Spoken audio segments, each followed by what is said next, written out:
எபிரேயர் நிருபத்தின் கேள்வி பதில்கள். கேள்வி: பூமியின் மேல் தங்களை அந்நியர் பரதேசிகள் என்று அறிக்கையிட்டவர்கள் எதை விரும்பினார்கள்? பதில்: மேன்மையான பரமதேசத்தை. கேள்வி: பூமியின் மேல் தங்களை அந்நியர் பரதேசிகள் என்று அறிக்கையிடுகிறவர்கள் எதை நாடி போகிறோம் என்று தெரியப்படுத்துகிறார்கள்? பதில்: சுய தேசத்தை. கேள்வி: மரித்தோரிலிருந்து எழுப்ப தேவன் வல்லவராய் இருக்கிறார் என்று எண்ணினவன் யார்? பதில்: ஆபிரகாம். கேள்வி: விசுவாசத்தினாலே வரும் காரியங்களை குறித்து தன் பிள்ளைகளை ஆசீர்வதித்தவன் யார்? பதில்: ஈசாக்கு. கேள்வி: தன் மரண காலத்திலே தன் பேர பிள்ளைகளை ஆசீர்வதித்து தன் கோலின் முனையிலே சாய்ந்து தொழுது கொண்டவன் யார்? பதில்: யாக்கோபு. கேள்வி: தன் அந்திய காலத்தில் இஸ்ரவேல் புத்திரரிடம் பேசி தன் எலும்புகளை குறித்து கட்டளை கொடுத்தவன் யார்? பதில்: யோசேப்பு. கேள்வி: அழகுள்ள பிள்ளை என்று கண்டு ராஜாவினுடைய கட்டளைக்கு பயப்படாமல் 3 மாதம் ஒளித்து வைக்கப்பட்டவன் யார்? பதில்: மோசே. கேள்வி: அநித்தியமான பாவ சந்தோஷங்களை அனுபவிப்பதை பார்க்கிலும் தேவனுடைய ஜனங்களுடைய துன்பத்தை அனுபவிப்பதை தெரிந்து கொண்டவன் யார்? பதில்: மோசே. கேள்வி: இனிவரும் பலன் மேல் நோக்கமாயிருந்து எகிப்தில் உள்ள பொக்கிஷங்களிலும் கிறிஸ்துவின் நிமித்தம் வரும் நிந்தையை அதிக பாக்கியம் என்று எண்ணினவன் யார்? பதில்: மோசே. கேள்வி: விசுவாசத்தினாலே அதரிசனமானவரை தரிசிக்கிறது போல உறுதியாயிருந்து ராஜாவின் கோபத்துக்கு பயப்படாமல் எகிப்தை விட்டு போனவன் யார்? பதில்: மோசே.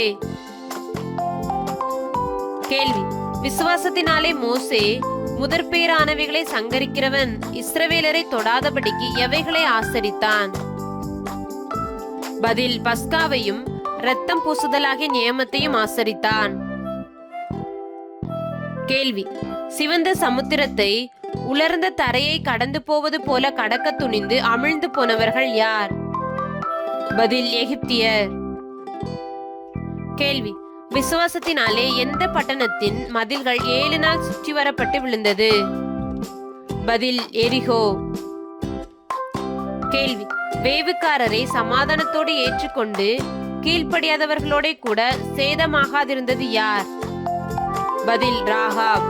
கேள்வி: எபிரேயர் 11ஆம் அதிகாரத்தில் கூறப்பட்டுள்ள முன்னோர்கள் விசுவாசத்தினாலே நற்சாட்சி பெற்றும் எதை அடையாமற் போனார்கள்?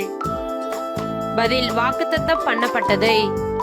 கேள்வி: எபிரேயர் 11ஆம் அதிகாரத்தில் கூறப்பட்டுள்ள முன்னோர்கள் நம்மை அல்லாமல் பூரணராகாதபடிக்கு எதை தேவன் நமக்கென்று முன்னதாக நியமித்திருந்தார்?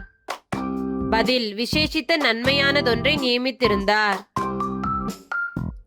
கேள்வி: மேகம் போன்ற திரளான சாட்சிகள் நம்மை சூழ்ந்து கொண்டிருக்க நாம் எவைகளை தள்ளிவிட்டு விசுவாசத்தை துவக்குகிறவரும் முடிக்கிறவரும் ஆகிய இயேசுவை நோக்கி நமக்கு நியமித்திருக்கிற ஓட்டத்தில் பொறுமையோடு ஓடக்கடவோம்? பதில்: பாரமான யாவற்றையும் நம்மை சுற்றி நெருங்கி நிற்கிற பாவத்தையும் தள்ளிவிட்டு ஓடக்கடவோம். கேள்வி: இயேசு தமக்கு முன் வைத்திருந்த டேஸின் பொருட்டு அவமானத்தை எண்ணாமல் சிலுவையை சகித்து தேவனுடைய சிங்காசனத்தின் வலது பாரிசத்தில் வீற்றிருக்கிறார். பதில்: சந்தோஷத்தின் பொருட்டு. கேள்வி: நீங்கள் இளைப்புள்ளவர்களாய் உங்கள் டேஸில் சோர்ந்து போகாதபடிக்கு தமக்கு விரோதமாய் பாவிகளால் செய்யப்பட்ட இவ்விதமான விபரீதங்களை சகித்த இயேசுவை நினைத்துக் கொள்ளுங்கள் என்று ஆக்கியோன் எழுதுகிறார். பதில்: ஆத்துமாக்களில் சோர்ந்து போகாதபடிக்கு. கேள்வி: நீங்கள் டேஸை சகிக்கிறவர்களாய் இருந்தால் தேவன் உங்களை புத்திரராக எண்ணி நடத்துகிறார் என்று எபிரேய ஆக்கியோன் எழுதுகிறார். பதில்: சிற்றையை. கேள்வி: நாம் யாருக்கு வெகு அதிகமாய் அடங்கி நடக்க வேண்டும்? பதில்: ஆவிகளின் பிதாவுக்கு. கேள்வி: தற்காலத்தில் சந்தோஷமாய் காணாமல் துக்கமாய் காணுவது எது? பதில்: சிற்றை. கேள்வி: சிற்றையானது பிற்காலத்தில் எப்படிப்பட்ட பலனை தரும்? பதில்: நீதியாகிய சமாதான பலனை தரும். கேள்வி: எவைகளை திரும்ப நிமிர்த்த வேண்டும்? பதில்: தளர்ந்த முழங்கால்களையும் நெகிழ்ந்த கைகளையும் நிமிர்த்த வேண்டும். கேள்வி: எதற்கு நாட வேண்டும்?